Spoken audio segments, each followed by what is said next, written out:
How to download Minecraft for free on PC 2025. First, open your browser and search for Minecraft free trial. Once you do that, go to the top left corner and click on Minecraft free trial for different devices. Then, choose your device, whether it's Windows, Mac, or Linux. Click Download Now, and the download will begin. After it's finished, open the file.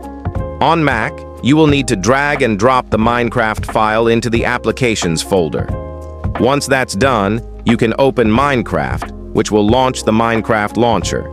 You may need to log in or create a new Microsoft account. After logging in, click Play Demo to start the game. You can then start playing Minecraft as usual. The demo version will open, and you can make it full screen. Click on Play Demo World to begin. This is a free trial of Minecraft, so if you want the full version, you will need to purchase it. You can play the demo for about 2 hours, and if you uninstall and reinstall it, you will lose your progress. And if you like the video, give it a like and subscribe.